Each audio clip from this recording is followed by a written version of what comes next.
Support for this podcast comes from Abstract Serenity, a new online metaphysical shop focused on making reputable crystals, ritual tools, oracle cards, and apothecary products accessible and simple to work with for the beginner who's just starting to explore and may be unsure what to expect, where to start, or how this interest will even be received by friends and family. Embrace your journey and honor yourself today at abstractserenity.com. I'm your host, Brandy Fleck, and this is Human Amplified. We're on a mission to revamp society by amplifying your humanity. This week on the show, my name is Amie Dean, and I travel all over the United States. I see spiritual awakening as we're just coming back home to ourselves, aligning with who and what we already are, which is love and peace and joy, healing the trauma that we've endured. A huge proponent of healing was deciding that I was going to heal. And our inner child is just waiting to play, right? She wants to have fun. It's all part of the journey. Last week on the show, we heard a criminal justice expert and ex-cop, Peggy Kingsbury, openly and vulnerably tell a story of her childhood trauma and how that led her to recognize and reckon with how white privilege has played out in her life, in the justice system, and what she's doing about it. So today on the show, we're talking to Amie Dean. She's a holistic psychotherapist, ascension coach, and is also the founder of One Awakening, a community to help empathic women awaken spiritually through healing their inner child wounds. She travels the country in her van with her husband, but home base is in San Diego, California. In this episode, Amie packs information into every answer she gives us. We cover a ton of ground in what seems like a short amount of time.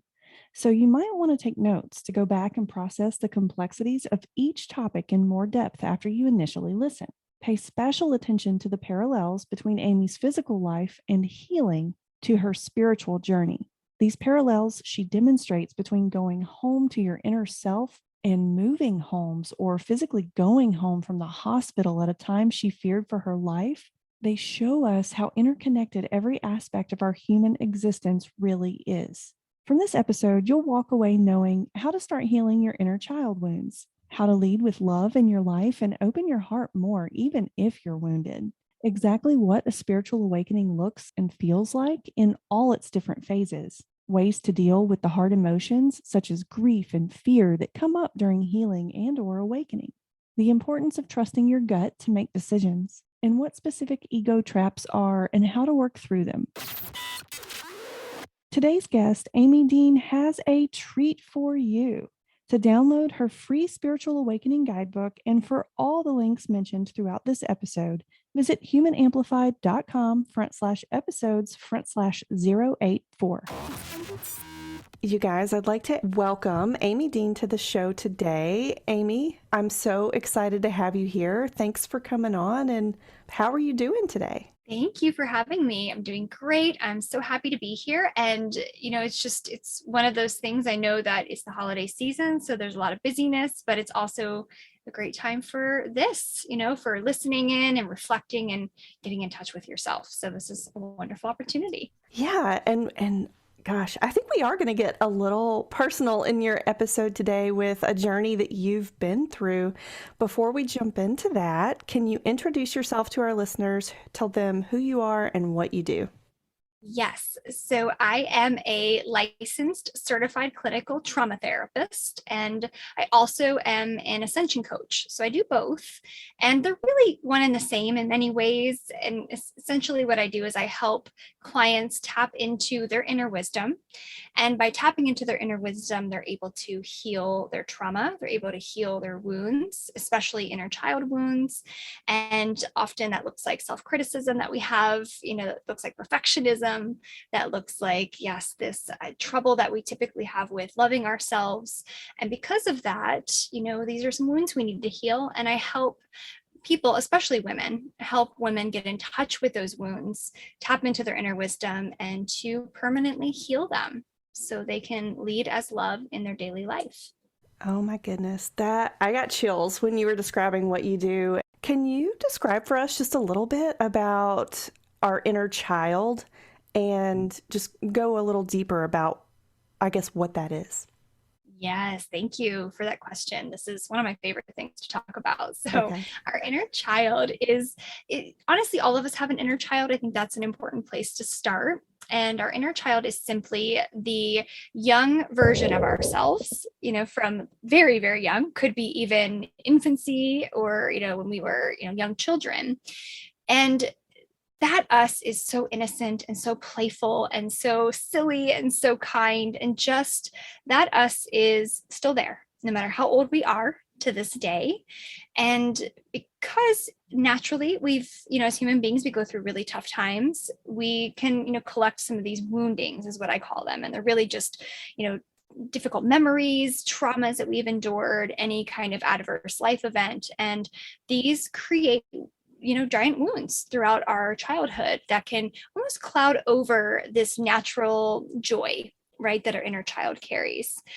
That's pretty much the inner child in a nutshell. But of course, experiencing the inner child every day is something that I think as adults have a lot to work on, in that regard, because it's so easy to get caught up in the adult mindset of all the things to do and all the overwhelm.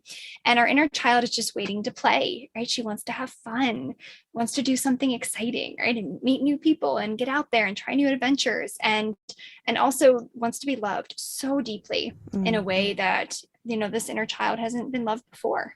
That is a lot to unpack. Mhm. It's just amazing that you brought this up. So hopefully we'll dig into that a little bit. I would like to say that you do have a unique combination of skills. And even though I'm not a therapist, this blend of psychology and spirituality has been really helpful to me in my own life. So, how does being a certified trauma therapist support your work with helping others through their spiritual awakenings? Oh, I love this. Yes. So, first and foremost, spiritual awakening, and often it can be this huge, idea of enlightenment and, coming into this new us, so to speak. But it's really quite simple. From the perspective I come from, I see spiritual awakening as we're just coming back home to ourselves. And in coming back home to ourselves, we're just aligning with who and what we already are, which is love and peace and joy. And that the only thing that's keeping us from that now is those woundings from our inner child, right? That the inner child that's carrying those wounds, and other parts of us, right, that have split off and fragmented, creating this sense of dissonance, right, Mm-hmm. in our body and in our mind. And so because of that, because we've become so disconnected from our true selves, often, there's this trouble with understanding the spiritual awakening journey, right, and what that looks and feels like. Mm-hmm. So I can say that spiritual awakening is quite simple, in one way, and also a little complex in another way. But I would say it's simple in the way that we are just coming back to knowing the joy within. And it's complex because it means we have to go really deep inward into some very difficult emotions to heal our trauma, to heal the challenges we faced. And I would say that how they're connected, the trauma work I do in spiritual awakening, is that we cannot heal 100%, or rather, we cannot get to a place of spiritual awakening without first healing the trauma that we've endured.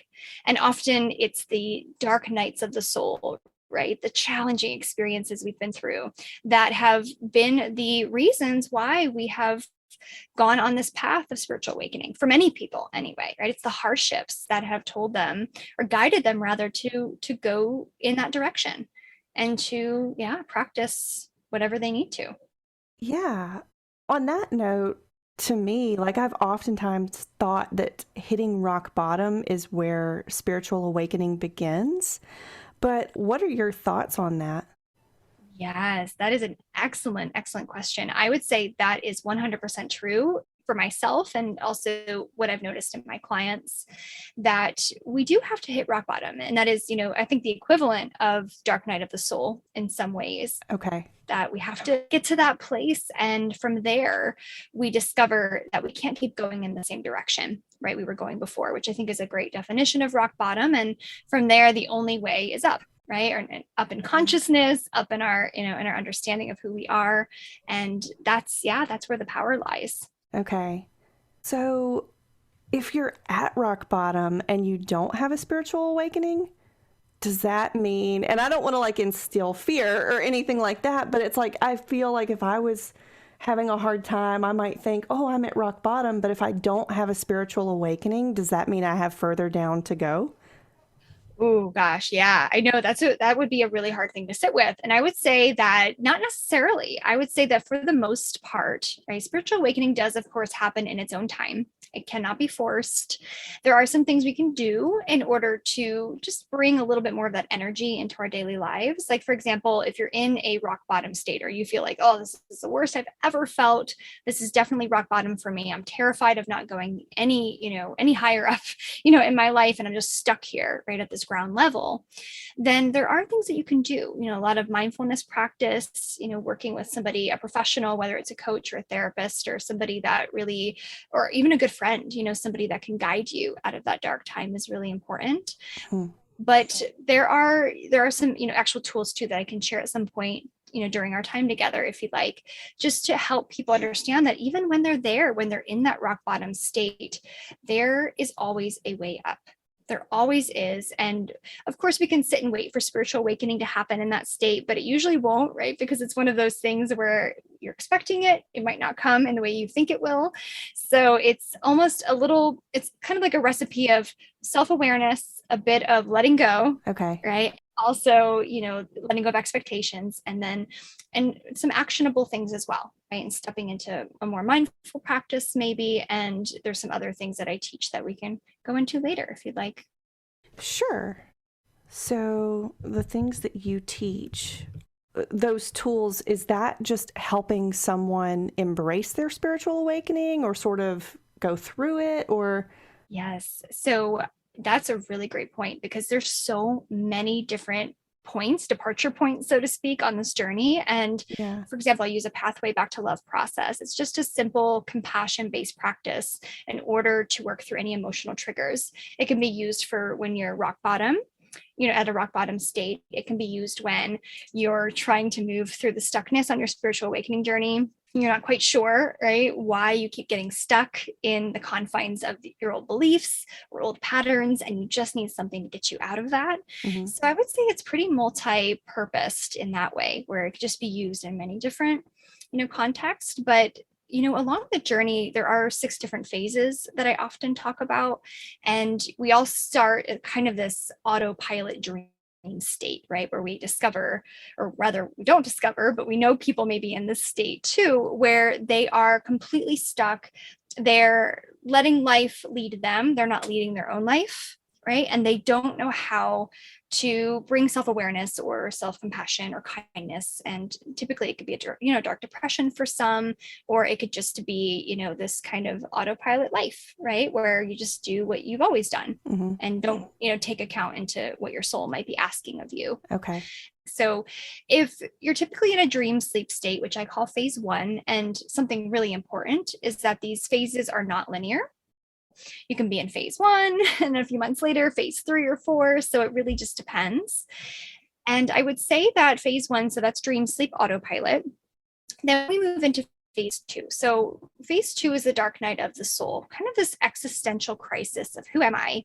Why am I here? What is my purpose? Why am I doing this job? Why am I living this life? Right? We just start to question things, and we're starting to feel some kind of disconnect between who we are and between our life as it now stands, if that makes sense. Yeah. Right. Mm-hmm. That's where we are in phase 2. And phase 3 is this discovery of an inner exploration. So this is where we're determining that we're ready to deepen our spiritual growth. So for example, some signs of that might be seeking to work with a healer, to work with a coach, to want to heal those old wounds, noticing that they're showing up and wanting to do the work on them because you're ready to step into the truth of who you are, which is the joy, love, and peace that's already there, but just covered in that moment.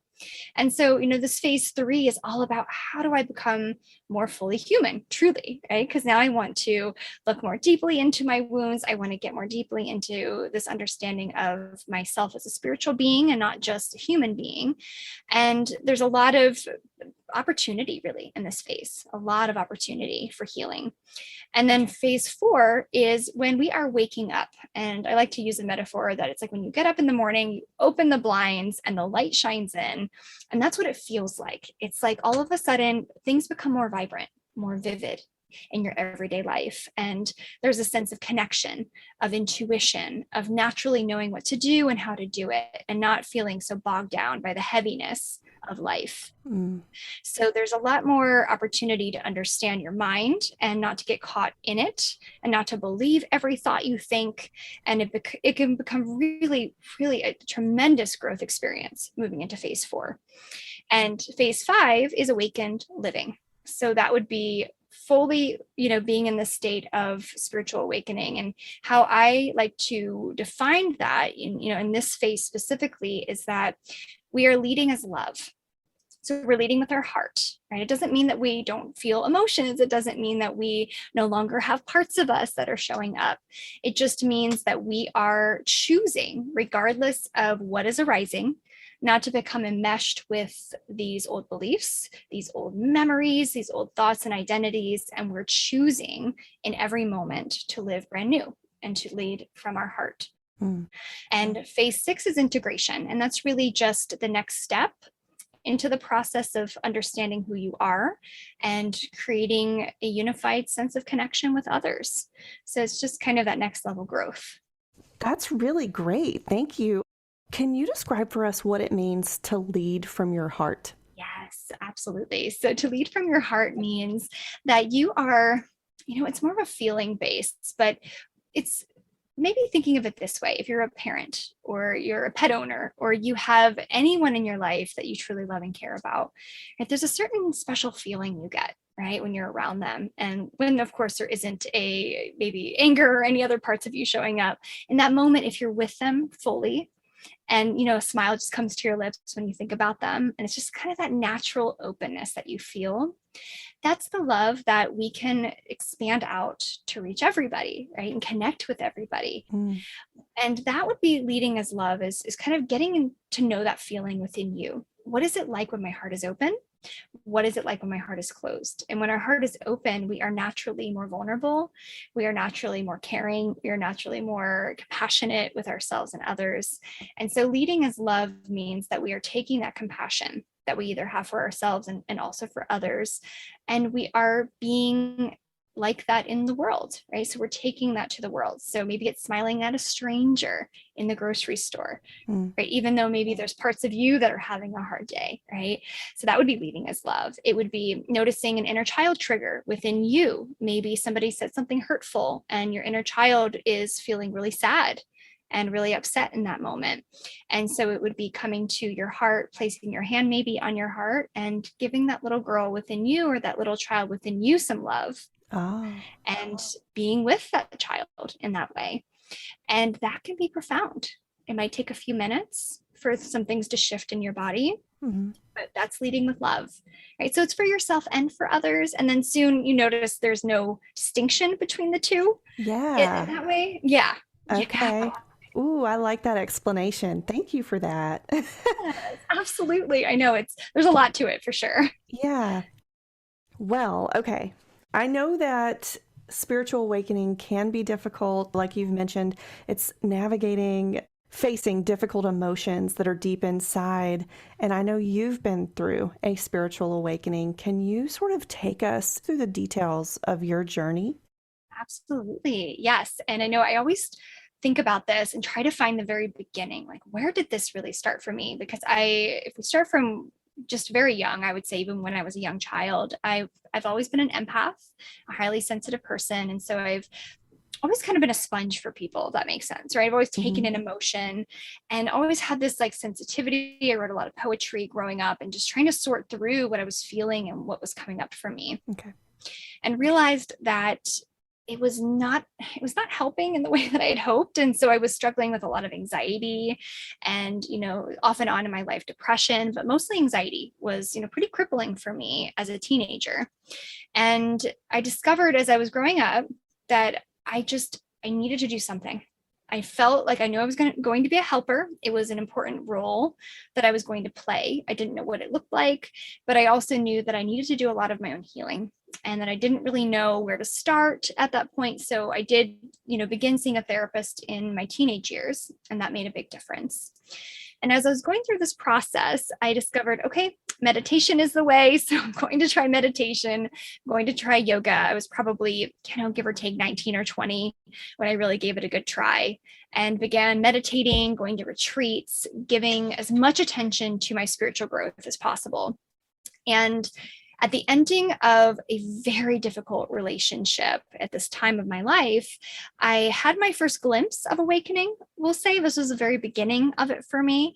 And I was sitting in my car, parked in this parking lot. I pulled over because I had just gotten a message from a partner who was now about to become my ex-partner and had said, it's over. We're not going to be together anymore. And I was in shock because I was picking up my whole life and moving to be with this person, and everything was changing for me.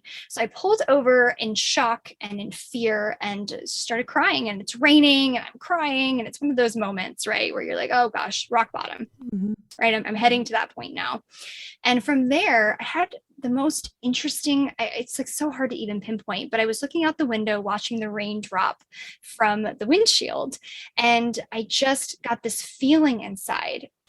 It was like this strange feeling that, what if this is all just a dream? What if it's not exactly the way I think it is? What if there's something else happening here? And that alone just kind of snapped me out of the crying episode that I was in. And I took a few deep breaths. And I was going to say something really mean, right? Back to my now ex, right? By text. I was going to say something terrible at that point, and it totally shifted. And I started writing from my heart. I have no idea where this came from in the moment, but I wrote to him, I just want you to be happy. Like, that is all I want, is for you to be happy. And so if this is going to make you happy, then that is all I care about. It was like, whoa. And he was shocked and I was shocked. And I had never felt so good in my entire life at that moment. Wow. Like, I felt like my heart exploded open. I was so happy and I really felt it. And I was like, good for him. He's going to live his happy life. I'm going to live mine doing something different. And that was the first moment I realized there's something about this. What is this? And, dove deeper into my, spiritual research and discovering what was happening around this. And Eckhart Tolle was a really big influence for me along the path. And then I was hit with some really hard stuff about, 5 or 6 years ago. I had some medical trauma. And I was struggling with just eating, to be honest. I was struggling to eat because I was, in a very, very bad state. I'd lost a lot of weight. I was hospitalized. I don't know what had caused it, except I knew my whole entire inner system was inflamed and doctors didn't know what was wrong. And I thought I was going to die. I really did. I thought, this is the end. This is just the end. I don't know if I'm going to make it through this. And I discovered through that a strength in me that I didn't know was there, right? I was saying things like, I can't handle this. I can't handle this. And then one day I remember waking up, I was in an exorbitant amount of pain in my body in the hospital. And I said, you know what? I can't handle this because I handled it yesterday and I'm still here and I'm handling it today. So that's a good start, right? And I decided I'm going to keep going. And along this time too, I hired a health coach, I hired a nutritionist, I hired people who could help me get on track with my health. And then my dad passed away and he was my best friend. So it was just this succession of like events of just, what I would call traumas, back to back in this way. And it just kept pushing me down. And then I'd get back up again and I'd say, okay, there's something here. I'm growing stronger from this. This is in no way easy and in no way something that I would ever want to go through again, but I know that this is necessary for my spiritual growth. And I just started changing my mindset on it. And I started saying, this is because of my spiritual growth. That's why I'm going through this. I'm going to awaken through this. I'm going to understand the truth of who I am. Maybe not yet, but I will, is what I kept telling myself. And then eventually, as time went on, I did. And I started having these moments of just peace and joy out of nowhere. Like, I would just walk outside and I'd, just look up at the sky and I'd see, the birds flying by. And I just have this feeling of feeling so connected. And it just made no sense, but I knew that something was happening in me and this natural gratitude for life was coming through. Okay. Are you still awakening, or are you in that phase where you're integrating and leading with love now and it's like just your way of being? Yes, great question. So I would say, I'm moving from the phase 5 into phase 6 integration. That's where I'm at this point. One way of looking at it too is phase 6 integration isn't the end, right? So we can do some integration and then we can move back into, let's say, phase 3 to go back and do some of the exploration, if that makes sense. Yes. And then move back. So where I'm at right now is just kind of moving between phase 5 and phase 6. And phase 6 for me, has been integrating these different parts of me and understanding them and connecting with them in this way. And then, sometimes though, life happens. Who knows what can happen next, right? You could be moved back into phase 2. But I think it's important, for me too, not to feel stuck in one phase and to say, oh, I'm in this phase, so I want to stay in this phase. Yeah. Because the truth is, it's just a phase, and no one's better than anyone else, no matter which phase you're at, because it's all just a nonlinear journey, right? Back to ourselves. And phase 2 can better prepare you to more deeply integrate in phase 6. So if I have to go back there, I'm more in an open arms state now, of course, because I have the tools and resources and I feel like I'm resilient, so I could handle that. And I know that that would take me to that next level of integration, if that makes sense. Let's talk about your physical healing for just a moment. What happened? How did you start to heal and how did you get out of the hospital? Yes. So I left the hospital actually against the hospital's wishes. They said, you know what, you need to stay. I was having allergic reactions to the things they were giving me. So I was getting worse in the hospital and went into anaphylaxis at one point and thought, you know what, oof, they're going to kill me. So I was terrified. Yeah, exactly. I'm like so afraid. I was just like, what do I do? So I didn't know what to do except leave. So I walked out, my husband totally 100% supported me in that. And I went home and I still remember it. I went back home that day and I made a commitment to myself. And I said, you know what? I'm going to heal. I don't know how just yet, but I'm going to heal and I'm going to be present for the journey. Going to make it happen however I need to. And from there, with the help of friends, family, and just people who really cared about me, they were able to send me some resources and referrals and people that could help me get back on track. Mm-hmm. And it was a slow healing journey. I was on a liquid diet for months. And then I finally was able to start eating 3 to 5 foods. And then from there, I would say within a year, I was back to eating, most foods, but still with chronic pain because I had a stomach condition that, kept me from being able to eat without feeling a lot of pain. And it took years to heal my stomach. But what really helped me the most, aside from, of course, having the support system of my friends and family, I would say a huge proponent of healing was deciding that I was going to heal and using that strength within me that I was starting to develop and discover through that process, that I had the ability to heal. I didn't know what that looked like just yet, but I was willing to find out. And I was willing to go the path and see what would happen next. And I would just keep reminding myself it's all part of the journey.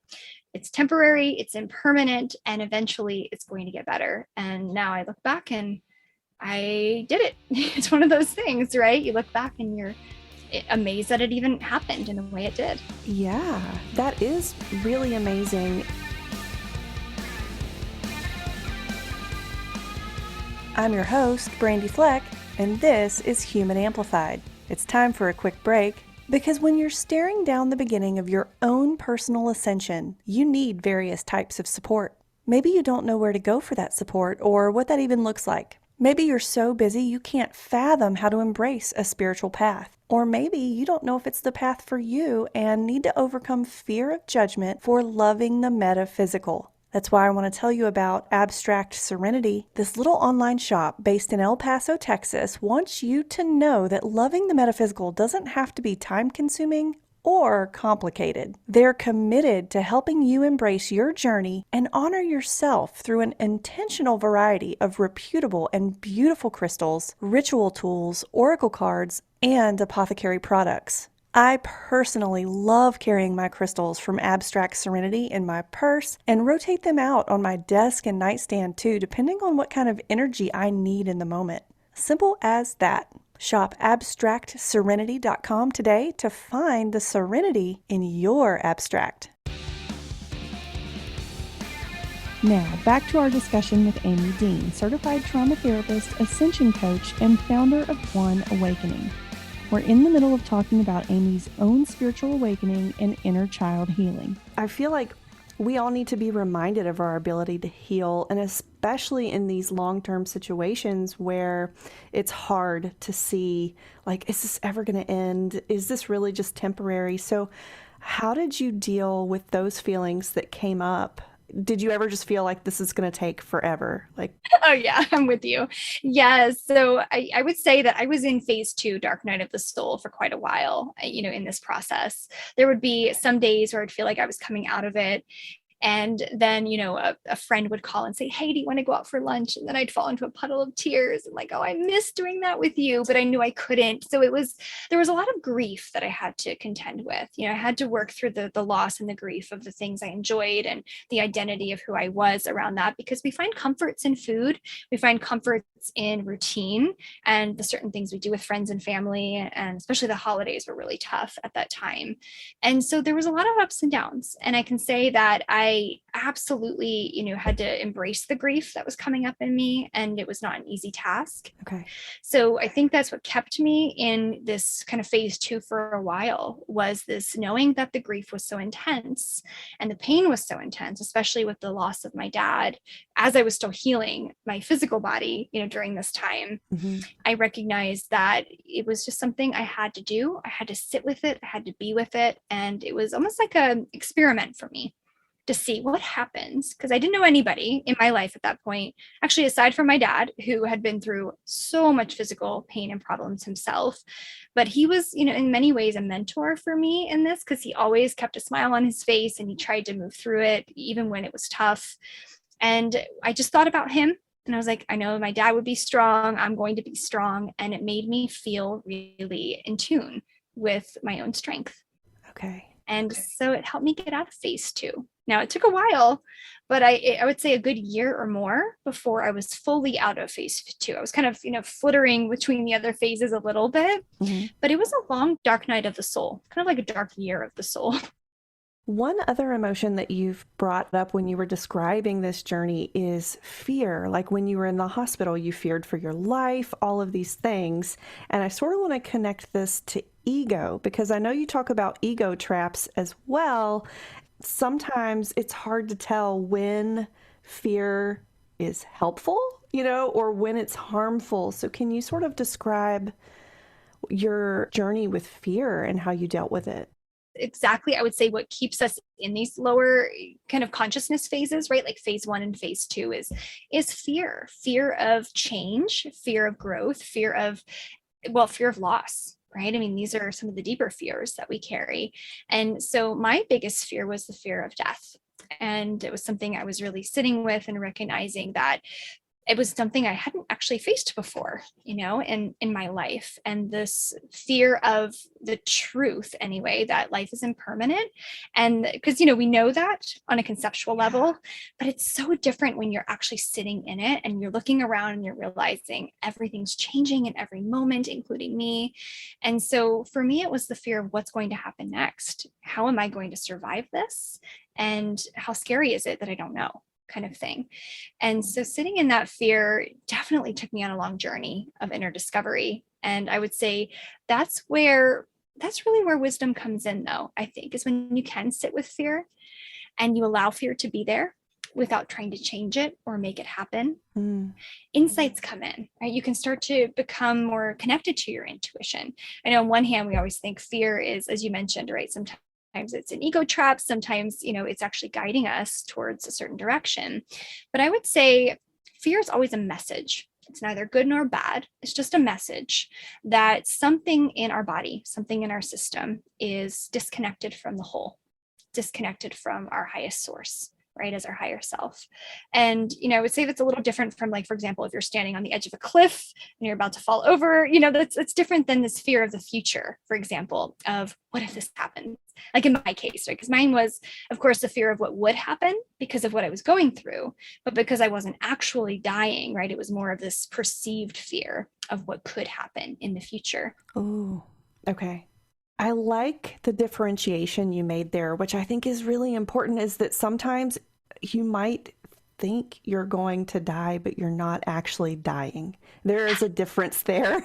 And I know it's like, oh, especially during the pandemic, a lot of people have had this fear of their own mortality, and we've had to deal with it for a really long time. So I think that's helpful.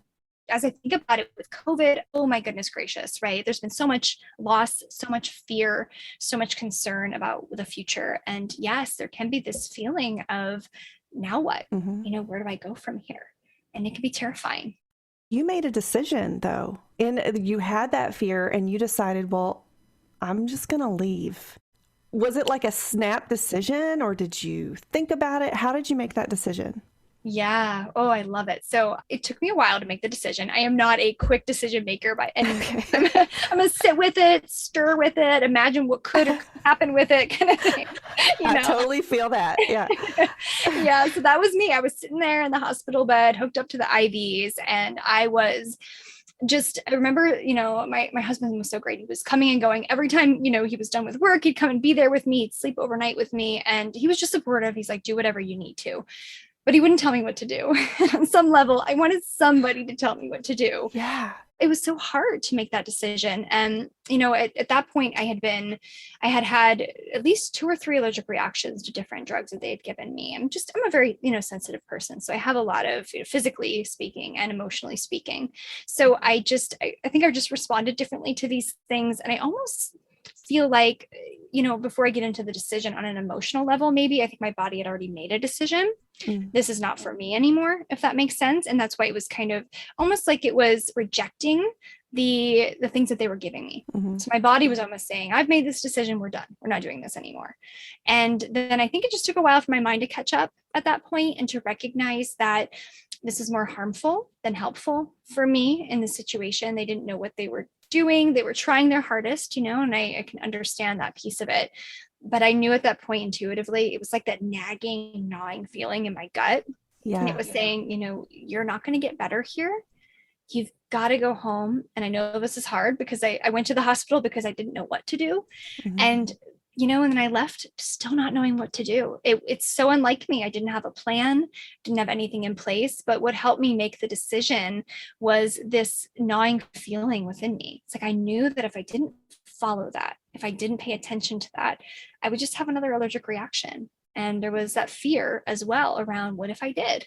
What if this time I didn't make it? What if this time something terrible happened as a result of it? And so I didn't know what else to do other than to leave. So it almost felt like there was no other option. Okay. If that makes sense. It's like when we get to that crossroads and you realize, well, I can't even walk down that same road I was down. I have to go down this road. It's that intuitive knowing. Okay. And that's what I did, but still not knowing what I was doing. So I think that a lot of people probably, have an idea of what that's like, and this feeling of getting stuck somewhere. And the only way you can go is maybe right or left, but you're just going to do whatever you need to at that point. And then from there, the rest is just given to you. You just take the first step, and then the staircase shows up, right, as you go along. Yes, absolutely. Yeah, you'd make the next best decision, and then more decisions just become available. Yes, it was the right choice for sure. Now, as I look back on it, I'm really glad that I did it, because I don't know what would have happened otherwise. I'm sure I would have been fine, either way at the end of all of it, but, more trauma, more, add-ons to the situation for sure. Yeah. And I think you also brought up a good point when you said you think you just wanted somebody to tell you what to do, because I feel like we're in these situations all the time when you don't know, you might experience fear, you wish somebody could answer it for you, but the important takeaway there is like, well, the answer is in you. You just have to tune into it, I guess. Exactly. Yeah. Just get in touch with it. That's perfectly said. Exactly. Awesome. Okay. Well, let's go ahead and shift into ego traps, because I want to mention you are going to provide a spiritual awakening guidebook for our listeners today as a free gift. So you guys make sure you go to the show notes, download that, get it. I've looked at it. It's amazing. It is so packed full of information. So I think it'll be very helpful. But in that guidebook, you do talk about the phases that you've mentioned earlier, and you also talk about ego traps. And In certain spiritual circles, I've heard about the ego and how you need to release the ego, but I don't feel like there's a lot of information out there about how to do that. So you give tangible examples of what that means. So can you just help us understand? Yes, absolutely. Yes, I love that too, because you're right. We don't have a lot of context for these things, right? We're like, ego, what is my ego? Yeah. And it can be hard to, yeah, break it down. So, ego, it's the sense of identity that we are a separate person from everyone else. So that's what ego is. It's, and I think sometimes when we hear the word ego, we can get really like, oh, I don't want to be in my ego, right? Or I don't want to be, entrapped in that or whatnot. But the truth is, ego is just simply, it's kind of like a survival mechanism, right? With several different parts of us kind of running the show in our mind and body. And it's just trying to keep us safe because it believes we are a separate person from everyone else and that we have to care for ourselves in a certain way. And of course, that is true, right? I mean, on some level, we do need some ego in order to care for ourselves and to, take those next steps. So I don't think there's anything wrong in that regard with ego. Okay. Now, when the problem begins rather, when we start to get involved in these traps, as you mentioned, and this is where we start to truly believe we are the ego and that there's nothing else out there, that the ego is us. And so, for example, we can overanalyze in our mind. That's one way, right? That we can get stuck in the ego. Yeah. That's a big one. Yeah. And, often we can blame others, right? If we get into blaming or shaming ourselves or others, that's definitely an ego trap in many ways. And, when we are angry with others, we might end up having, a conversation with them and saying things that we don't mean, something like, I hate you, or, I don't want to spend this time with you, or whatever it is, right? It could be completely, outside your norm of what you usually say. That would be an ego trap, right? Because it's a part of you getting wrapped up in that ego, so to speak, right? Or that you, rather, as your higher self, are almost, it's an interesting way of putting it, but you as your higher self are getting enmeshed within one of those parts, if that makes sense. I think so. So that would be an ego part. So I know we haven't discussed, parts too much, but we all have different parts of us that are fragmented, right, within our mind and within our body. Okay. And they show up as ego traps. So that's what that is. They are the ones that carry the ego traps. So for example, you might have a critical part of you that is self-berating. So an ego trap for you, if you tend to have a strong inner critic, might be, I'm worthless, or there's something wrong with me, or I'm such a screw up, or something like that, right? Would be a thought-based ego trap for someone with a really heavy inner critic, for example. Okay. I'm glad you brought back up the fragmentation again, because you mentioned this a little bit when we were talking about, I think, inner child, or when you were describing what spiritual awakening was in the beginning. Can you tell us a little more about these fragmented pieces and parts? Absolutely. Absolutely. So if we think about it from a very young age, we are automatically fragmented, just in general. So even if you've never been through trauma, because we have so many different situations and adverse life experiences, right? Even just a move as a child can cause fragmentation, right? Because you're trying to, decide who you are, in the past place that you were in versus who you are now in this new transition, the new friends you have, whatever that might be. Okay. So there's that. So we're kind of moving through understanding that through our life cycle, right? As we're growing up through transition, we are becoming different people. So one way I like to think of it is, there's a part of you that's, if you're a mother, you have a mother part of you, right? It's kind of like an archetypal way of looking at it. There is, for example, if you are a sister, right? There's a sisterly part of you that has a certain role. And we play these roles in our lives, right? And they are different. So you're maybe different at work than you are at home, for example, because there's different parts of you that are running the show. And I like to refer back to that movie Inside Out. I'm not sure if you've seen it. I haven't seen it. No, it's a Pixar movie, so I highly recommend it. Okay. And it shows all these different emotions, anger and sadness and joy, and all these different emotions are showing up in this way. And they're all at this control panel of this little girl's mind and trying to, create this reality for her, so to speak. And what's so interesting about this is that, this whole time she's like listening to them and she's doing whatever these parts of her mind are telling her to do. And that's what we're doing, right? We're just like, oh yeah, okay, let's go here and do this. And then you have one part of you that says, I should make this move, for example, or I shouldn't make this move. And we tend to have these kind of just differing perspectives in our mind and in our body. And I call those parts or fragmentation. So whenever you feel like I want to do something, but another part of me tells me I actually want to do something else, that's fragmentation. Ah, Right? Because there's polarization happening with these different parts. One part wants something, another part of you wants something else, right? Like in relationship, if you're in a partnership and you're trying to figure out, is this the right person for me? mhm. One part of me wants to, for example, you might say, I want to get married to this person. Another part of you might say, I don't know if I want to get married to this person. And it can be a push pull. So that's an example of what fragmentation can look like. Okay, that's really helpful. I'm just going to try to connect this now. So, integration is where these parts come together and sort of become one.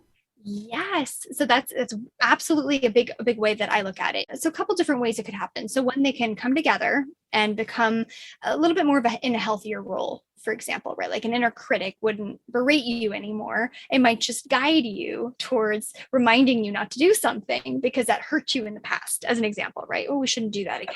Okay. Is very different than what is wrong with you? Don't do that again, right? Yes. Okay. So integration is this part of you doesn't act in that same way, right? And these different parts of you have a different, healthier role. And some of them just transcend altogether. They do because they just don't need a role anymore, or Mm. they change or they grow with you as you grow. And you'll start to notice too, right? Like for example, as we understand our inner child better, our inner child is joy and innocence and kindness. And this little girl within me, I've noticed this, she'll show up sometimes in the silliest way since I've been doing healing work with her, right? Like she'll want to go on the swings, for example, and I'll find myself on an afternoon going to, a playground, and I've got my husband into this now too, and we'll just, swing on the swings and have a good time, right? Yeah. And we'll get looks sometimes like, what are they doing? But it doesn't matter. It's that kind of thing. And that's integration, I think, just from my experience and from my work with clients, is it's just being more fully yourself, quite honestly, being more authentic and not feeling so disintegrated, not feeling like there's parts of you that are driving you to do something that is not in your best interest. Yeah, that makes a lot of sense. So when there's this polarization between your different parts, I was going to say, like, so how do you deal with that? How do you come to a place where there's not the polarization, or you make a decision that's good for you? But I think that sort of sums it up, is that you decide what's in your best interest and go with that. Yes, exactly. It's like coming back to your intuition, so to speak, right? And the way it's your intuition is because it's guiding you in not a fear-based way, right? It's not fear-based. It's more of almost like an inner knowing, right? It's like knowing without knowing how you could know is almost like how you might, pinpoint the intuition. And Okay. sometimes you just know something's better for you, right? For example, you might, here's an easy example, that you're sitting in front of a giant chocolate cake or an apple, right? Which one's going to be better for you, right? And your intuition's likely going to guide you to the apple, and another part of you, who is a chocolate craving part, might lead you to the cake, right? So that's just Yes. one way of thinking of it, that could make it easier or simple to see it that way. Okay. Does every human go through a spiritual awakening? Uh, yes. So, from my standpoint, yes. And this is what I mean by that. So, as we look at these phases, I feel like we're already, no matter what phase you're already in the spiritual awakening journey. Even if you have no idea what spiritual awakening is, even if you've never even picked up a book on the subject, you are on the spiritual awakening journey. Because even if you're in phase one and you're on autopilot and you're completely, disconnected from your highest self, that you're still on the spiritual awakening journey. Okay. You're just in phase one on this journey, and that phase two or beyond is available to you when and if it's time for you to head down that road. So that's what that can look like. So I feel like we're all there. We're all on the journey together. We're just in different phases at different points of our lives. Yes. Yes, eventually we do lead more towards integration, though, for many of us. Okay. If you could say something or give advice to someone who's in phase one and doesn't even know what spiritual awakening is, what would that be? Yeah. Ooh, great question. So in phase one, they're not usually the ones that are seeking help necessarily. They're usually the ones that are feeling like, oh, well, life is just fine as it is. It's not great, but it's not terrible. So I might as well stay here. Yeah. Yeah, I would just bring a sense of openness to their experience, and not trying to change it, if that makes sense.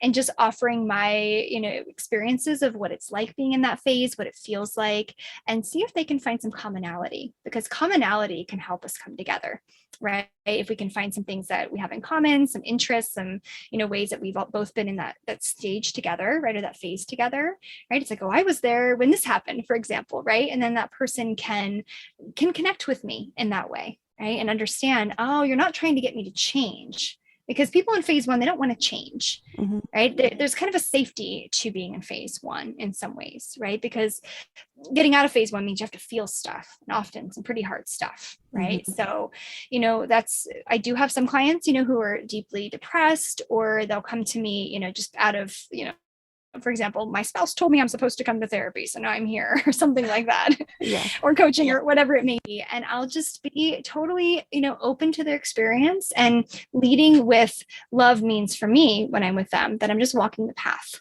So I'm walking the path and I'm pointing out the signs as we go, right? So it might be something like, hey, this is one thing you could try that could help you move out of the state, or how is this phase not working for you in your life, right? What are some cons to this kind of life experience? And then often that will help them to open up and say, oh, there's more to life than this. I'm open to it. And we can easily move into phase three in that way. Okay. Yeah, and to explain spiritual awakening, not everyone is ready to hear, I think, that exact term or that exact definition. Yeah, for sure. Yeah, sometimes I'll just, I'll leave the word spiritual awakening completely out if it's somebody I know that's not open in that kind of sense. And I might say it more like, well, there's a core you in there. There's a you inside that feels love and joy and peace sometimes, right? And usually they'll say, yeah, I've experienced those emotions, right? However it may be, right? And then we can at least connect on that level, and they realize, oh, so anything that's not that is not me. And then we can go into a little bit more of this understanding of the wounding and the traumas and the things that have covered up that reality up until this point. And then from there, usually, if they're open to talking about spiritual awakening, we talk about it. But, you can awaken without even knowing what the definition is, right? There's a lot of people that are awake in the world that don't even use those words in that same way. That's true. That's true. Just calling it something different doesn't mean that it's not that thing. So that's a good point. Exactly. Yes. Ah, okay. Well, I love it. I'm really grateful that you have come on the show, and would love for you to tell our listeners where they can find your website, follow you, all of your work, that kind of thing. Perfect. Yes. Thank you. This has been just an incredible conversation. So I really appreciate it. And I can tell you that, let's see, the best place to find me, my website, it's ONE, so one-awakening.com. And you can find, all the details there for the work I do, and also have a book coming out next year. So more, juicy details on that coming soon. But in the meantime, that's where you can find me. And also Facebook. I also have a Facebook group. It's called Awakening Spiritually Together. And if you look on Facebook, you can find me there. And I also have like meditations I do, and talks and trainings. And it's a community for people who do want to deepen their spiritual growth and their emotional growth. And they're ready to do it with others that are on the same path, which is part of the healing process, is what I find, is to have more than one person along the journey with us. So that's where you can find me. Also on YouTube. Those are the best places to find me. And I would, love to connect. So they can reach out on my website too with any questions about this topic. Awesome. Perfect. Well, I do want to ask you really quick while we have a minute left. Is there anything I didn't ask you that you think is important to say? I guess I'll just kind of sum it up maybe for a moment, just to kind of pull it together. I feel like, as we talk about spiritual awakening and healing trauma and healing our inner child, what's most important to know is that they're not separate. They're all the same, right? So as we're healing our inner child, we're healing our trauma. As we're healing our trauma and we're healing our inner child, we are spiritually awakening. So it's a process, right? It's one thing needs to connect to another other words, right? That's how we can actually open up to who we really are, is through that process. So I wanted to make that clear that, through these phases, it affects our inner child as well, and affects how we feel and affects how we relate to others. And that will be a lot more information in my book about that coming up in the near future as well. Awesome. That brings up one more follow-up question. Do you think that every person has been through trauma? I feel like almost everybody has. Yes, I do. I do too. And that's why I'm like, is that black and white thinking? Or, I mean, I really feel like it's just there. It's just there. It is. We all have. Every single person has. And I think being able to share our stories in this way, or just even if it's just talking to a good friend about, I went through this and I'm not sure if it was trauma. We tend to try to compare to others, right? I know I have a lot of clients that will say, well, it wasn't as bad as what somebody else has been through. And I'll tell them that doesn't mean it's not trauma, right? Because trauma can be basically, it's any kind of adverse life event that basically we're unable to process in the moment, right? We're unable to fully process emotionally and move through that cycle of emotion that was showing up in our body and mind at the time. And that it's caused some, problems in our everyday lives today. So that's usually how I talk about trauma and explain it, so that it's better understood as not just like a PTSD kind of thing, right? Because I know that can be really big. We don't have to go through that. Sometimes we just have to, like, for example, I'll give you an example of like a trauma that you might not think is a trauma. Maybe this will be helpful too. I'll have a client come in and say, I was bullied when I was 10 years old. And I never thought of it as a trauma. It only happened for 1 year of my life. And then I went on and made great friends and it was fine. But that year of their life when they were bullied was really, really tough, and caused a lot of shame and a lot of feelings of not good enoughness, and has now created this strain in their current relationship. Yeah. But they never would have seen that, right, as being trauma, because it wasn't owned at the time or understood, right, in that way. That is super helpful explanation. Yes. Well, Amie, thank you so much for coming on the show and sharing your expertise. It's been awesome. Yes, this has been amazing. Thank you. This is so much good information. And I know that as they use the book here, as you use this spiritual awakening guidebook, it's going to be such a big impact in how you feel. So thank you for, being a part of this. It's wonderful to share it. Guys, again, you can download Amie's free spiritual awakening guidebook at humanamplified.com/episodes/084. Subscribe on your favorite podcast platform and learn more at humanamplified.com. Support for this podcast comes from Abstract Serenity, a new online metaphysical shop. Visit abstractserenity.com today for reputable crystals and other tools to help you embrace your journey and honor yourself.